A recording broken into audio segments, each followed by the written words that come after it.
कुणाल कामरा प्रकरणी आता 16 एप्रिलला सुनावणी पार पडणार आहे। हायकोर्टात 16 एप्रिलला सुनावणी होणार आहे। एफआयआर रद्द करण्यासाठी कामराने याचिका केलेली आहे।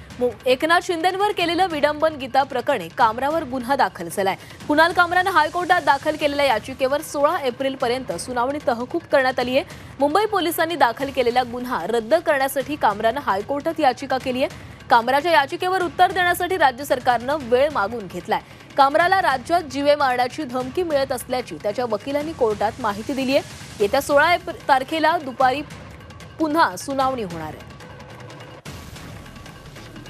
तर एफआयआर रद्द करण्यासाठी कुणाल कामरा यानं ही याचिका दाखल केलेली होती आणि याच याचिकेवर येत्या 16 एप्रिलला सुनावणी होणार आहे। मुंबई पोलिसांनी दाखल केलेला जो गुन्हा आहे तो गुन्हा रद्द करावा यासाठी कामराने हायकोर्टात धाव घेतली। हायकोर्टात याचिका दाखल केली आहे। या संदर्भात अधिक बोलूयात, आमचे प्रतिनिधी गोविंद तुपे आपल्या सोबत आहेत। गोविंद, कुणाल कामराने जी याचिका दाखल केलेली होती त्यावर आता येत्या 16 तारखेला सुनावणी होणार आहे, काय अधिकचे तपशील आहेत?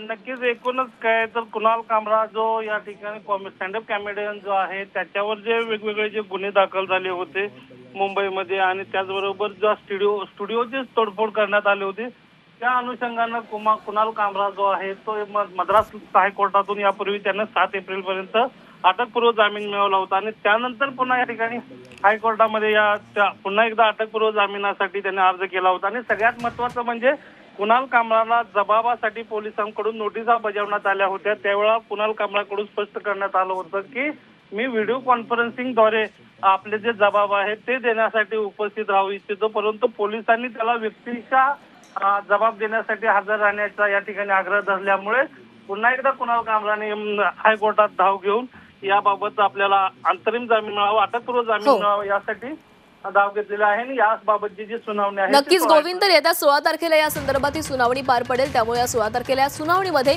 कुणाल कामराला दिलासा मिळतो का याकडे पाहणं महत्त्वाचं ठरणार आहे। धन्यवाद तुम्ही दिलेल्या माहितीसाठी।